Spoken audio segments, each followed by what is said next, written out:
Hello everybody, it's Merlin here, and I wanted to do a video regarding some recent news that's really just been kind of everywhere on my feed the last couple days, and it's rather unfortunate actually.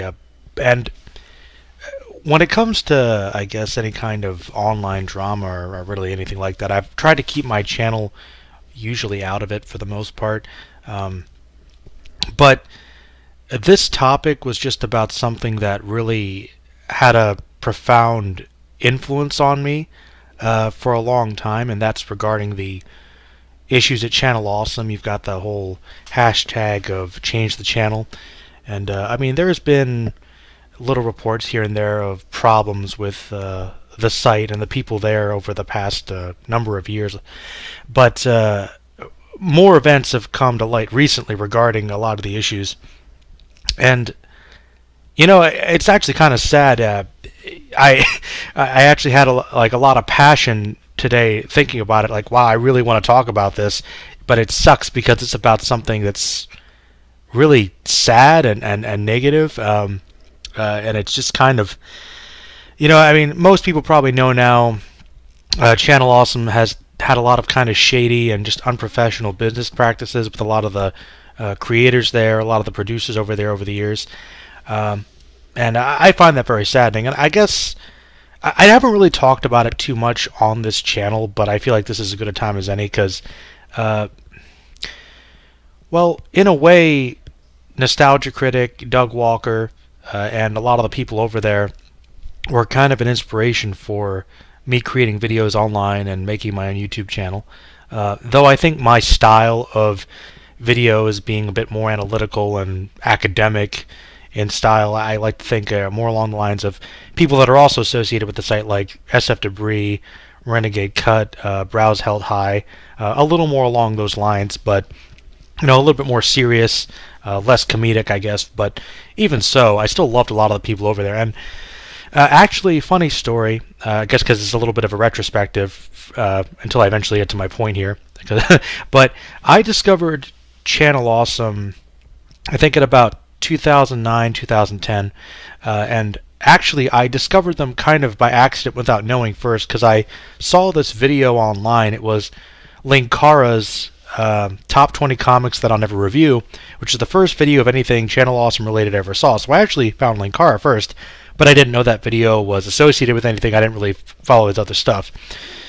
And then I think a couple of months later, a friend of mine, Troll, who's been on the channel before, actually showed me the Nostalgia Critic, and this guy reviewing old movies with a lot of hyperbole, and I actually thought it was kind of entertaining. It actually became kind of a thing where, he'd post a video up every week or something, and a lot of times my buddy would be like, "Hey, let's watch this." It was just something we kind of did to hang out. It became kind of a ritual, and then eventually he and eventually a bunch of other friends became exposed to a lot of the other people on the site. We had Spoonie, Brad Jones, the Cinema Snob.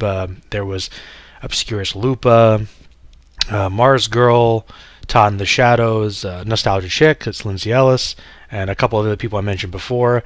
A bunch of other people that I'm sure I'll name drop in here as we go along. But really, it became a kind of this massive following for us that even among a lot of my friends, we actually we got to really know some of these creators through their work. And at least for me personally, and I bet for a lot of these other people too, it's kind of interesting because with enough time going by, it's a little different than, watching a show. You actually kind of feel like you're kind of getting to know some of these people because, it's more personal. You have these people kind of producing these videos talking about things they like. You get kind of a sense of who they are, I think, at least a little bit. I mean, some of them put on personas and characterizations, but still, you kind of get something of a sense of that. So it feels a bit more personal, especially when, in light of bad things come around, which is why I'm not belaboring the news too much, because most people probably know, but I'll get to it eventually, I promise. But anyway, the point is, it became kind of this this integral part of our lives. For instance, just taking into account Spoonie, who's had his own issues, but that was kind of the first hint of issues with Channel Awesome, was with the rape joke with the Jesu Otaku, who was also another one of my inspirations. him getting kicked out kind of led to, all right, well, these people you look up to, they're people. They make mistakes. They're not perfect, but okay, Channel Awesome sort of split ways with him. But we learned more that the handling of that wasn't very good, and that there were other similar problems of that vein. But anyway, yeah, like Spoonie was somebody that he was somebody that I really enjoyed his content, and I didn't really know much about Ultima or even really that much about Final Fantasy, the games he talked about, and I still found that I liked them. And Reb Brown, this actor from these B movies, the movie Your Hunter for the Future. My friends and I loved that review so much that we got the movie and watched it. Like it was going to be kind of a thing. We, would turn into a drinking game or something, and then you find out that somebody who impacted your life that way kind of had a lot of these big flaws, and you're like, wow, it just, once again, kind of falling into that category of trying to separate the artist from the individual and what they create, separating the artist from their work, I guess, becomes harder. And Spoonie was just kind of an early example, but getting into the Channel Awesome stuff, like I said, Doug Walker, all these guys, I actually met Doug and Rob at a convention a couple years ago, and they seemed like nice guys, I guess. I mean, it's kind of hard to tell, I guess. Maybe they weren't the nicest, warmest people ever, but I thought they were okay guys. I really liked Doug's reviews, even when he decided to get rid of the Nostalgia Critic years ago, and that didn't work out. I still kind of follow the guy off and on. I've actually been thinking his latest stuff has been pretty good. But, people would leave in waves, people that have been in the site for a while, and you're like, oh, okay, you might be just having something to do with Blip and not making enough money and, pursuing different ventures, not wanting to do it anymore, any number of things. Understandable. But it turns out a lot of them left for significantly worse reasons. People being sexually harassed, like by like one of the main people at the company, and then like people getting fired over Skype calls, just not answering quickly enough, and the lack of communication, the cliquish stuff Mike Jones talked about in his video, and Hope Within Chaos, I watched his too. Him being sexually harassed, I was like, that's really odd. That's really bad. It's really bad, and we didn't know anything about that. It just kind of sucks that there's like this site that you followed for so long and was an inspiration to you and kind of became a part of your life, like it did mine. Like really, it did. It influenced elements of my life as a form of entertainment and a little bit more personal somehow. And to see that, it's like it's one of those things. As you get older, you just see like the things aren't as rosy as you originally intended them to be when you're envisioning them early on.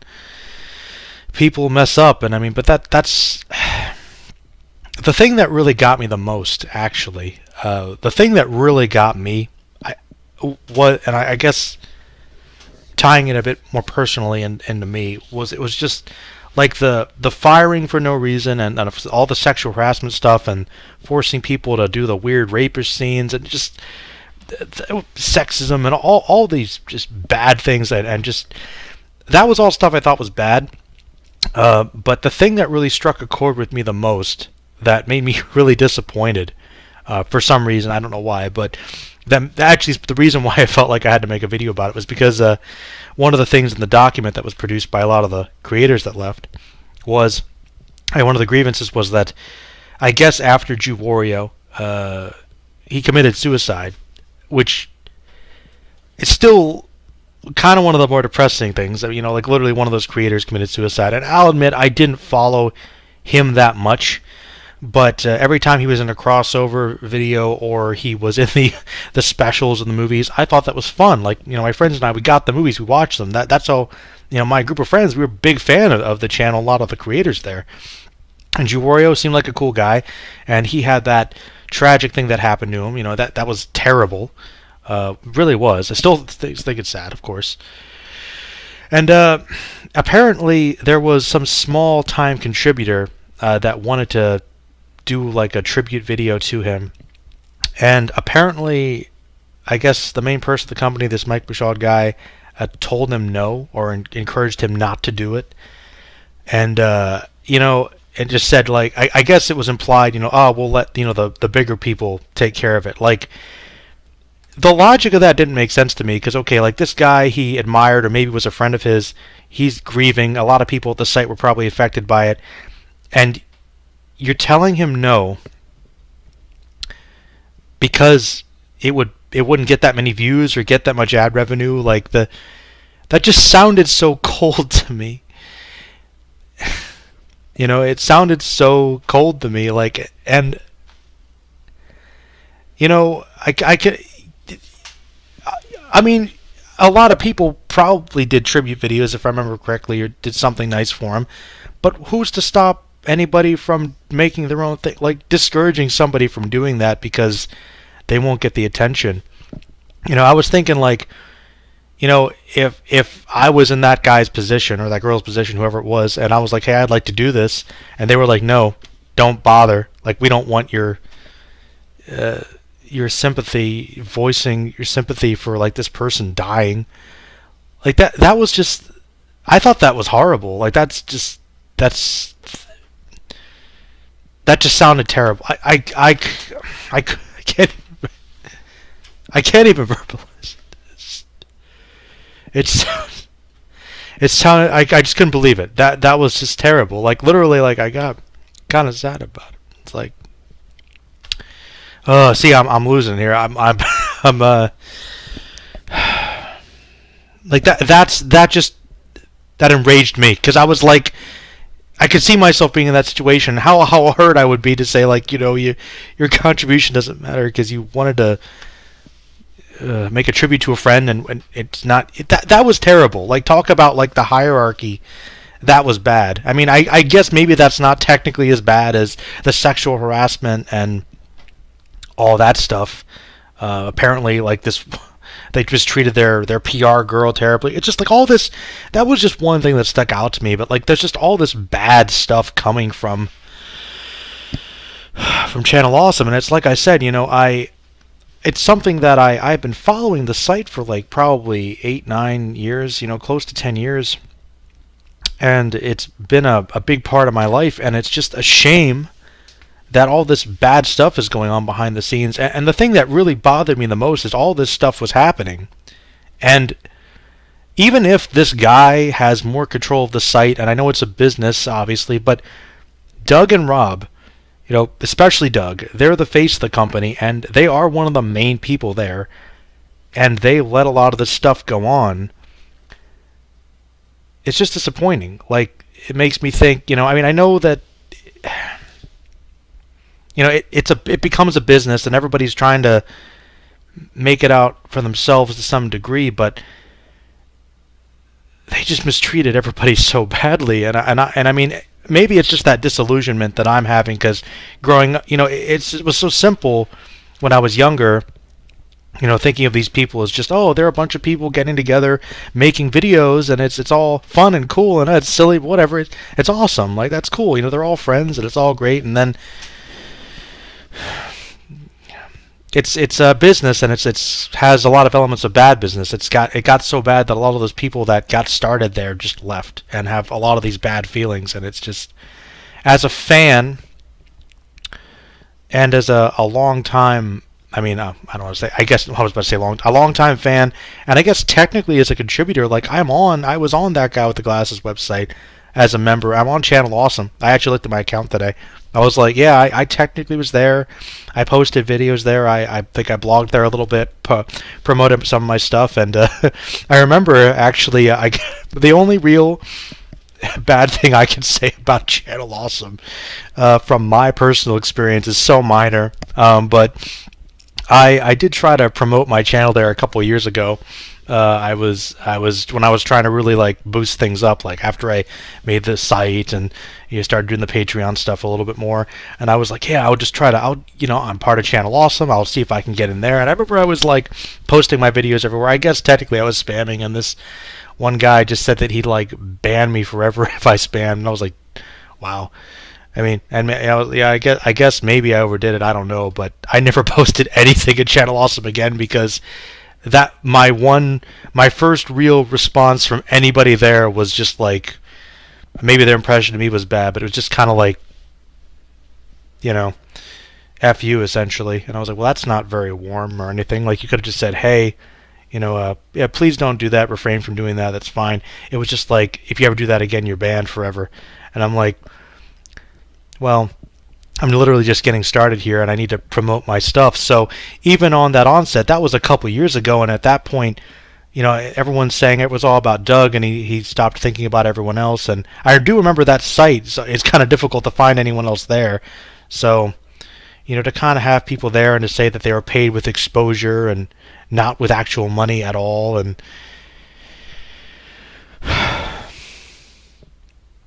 it's disappointing. It's really disappointing, and it saddens me. And I hope that the channel will change. I hope that the awareness improves things going forward. I would really love to be proven wrong and to see Doug or Rob or somebody come in and say, all right, we're going to really look into things and address them, because going in line with something similar a little while ago, another group that I liked, obviously the Screen Junkies. They produce honest trailers, fairly popular YouTube videos if you're movie people. And the guy that created Honest Trailers, one of the main guys behind it, he had all those sexual harassment issues, and they got rid of him. It took a little while, but they acknowledged it was a problem. They all came forward and said, hey, we got rid of him. We got to look into some things, how we're doing things.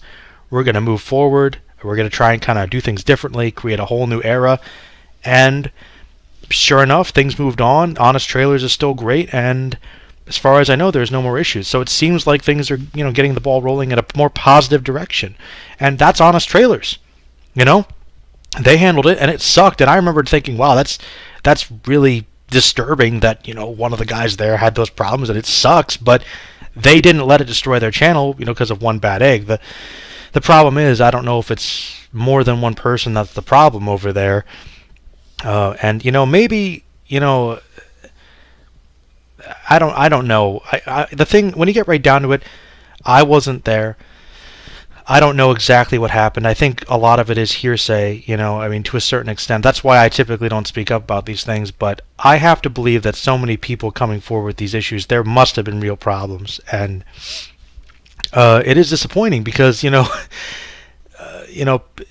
people, I looked up to Doug to some extent, and his company and his ideas and the other content contributors there, and I still like them all, a lot of them, not all of them, I guess, but most of them. I think I'm really disappointed to see where some of it's gone, and some people have complained about the quality of the critic and whether or not he should have done it, and maybe he's getting stuck in that same area, that same vein, being limited to just doing the critic character. But that's a whole nother issue.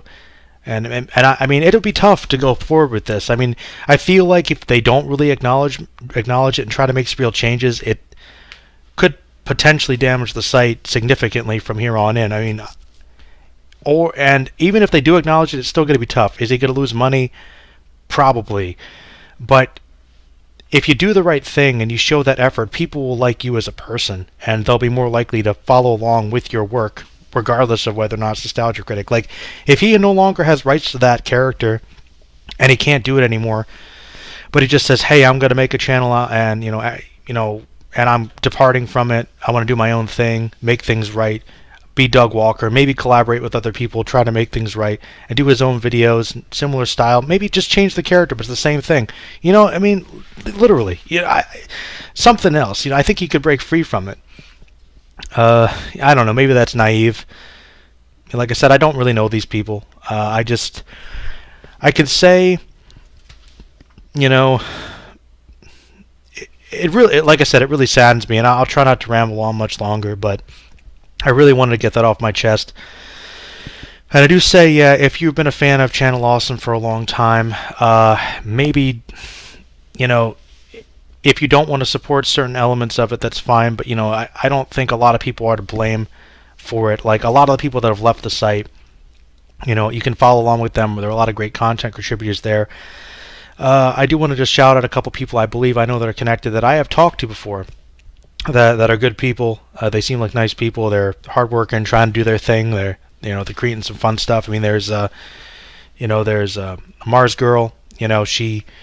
She I interviewed her a couple years ago. I was trying to get an interview with her a little while ago, but just been so busy lately it hasn't happened.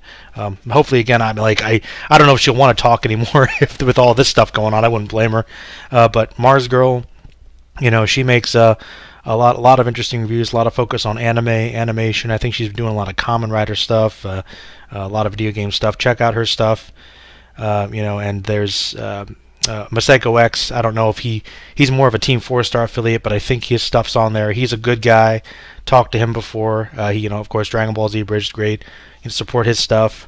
And, I think, there's a lot of good people over there that have left. Support them if you want to on their own sites, their own channels. And,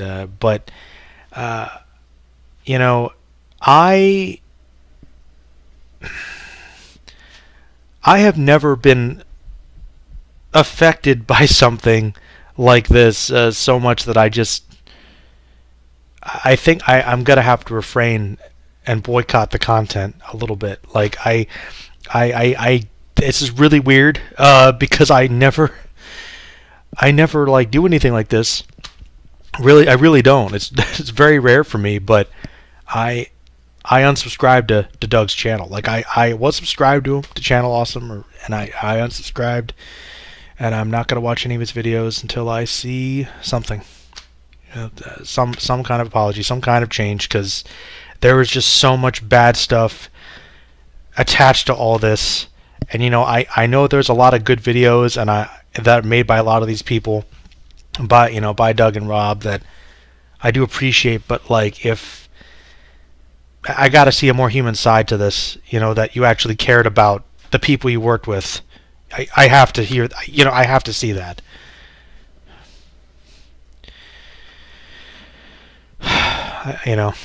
For me to support you any further. And I don't know, maybe that's the least I think I can do, is just do that and make this video and just express my feelings about it, because I'm just, as somebody who followed along with a lot of these people and followed his channel, followed his videos for so long, and even to some degree inspired to make videos and do similar things, and kind of wanted to be kind of like him, in all honesty, like he was one of my inspirations to do what I do, and then to see it, like, it's very disheartening. It's very disheartening.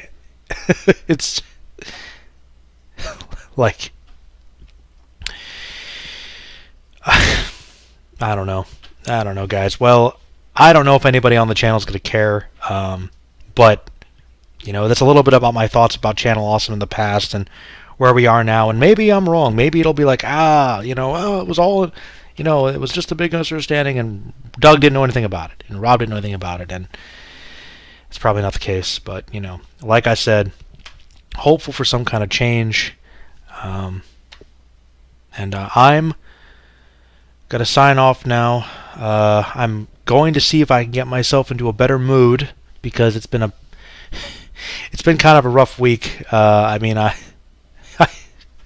I didn't have a car pretty much all week. Like, I had to take it back and forth between the garage and the dealer to get it fixed because of some stupid computer issue, and so I was like kind of without a car most of the week, and then I was just kind of dealing with some other stuff, and then I've been getting all this information about Channel Awesome the last couple days, and it's just like really not been putting me in the best mood, best mindset. But yeah, that it was honestly the thing about the contributor with Juwario, just and how sad some of these other, not just the subscribers and fans, but some of the former creators like Mars Girl and Hope Within Chaos and a couple of the other people coming out about it, and it's just like, I was just like, I have to say something. I have to say something. It's so close to home to me that I'm like, I'd feel like I had to say something. So I've talked for 25 minutes and rambled on, and I'm gonna try to do another positive video that's just like a podcast talking about some anime and stuff. And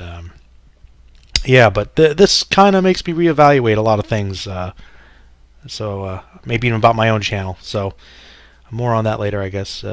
Stay magical, everybody.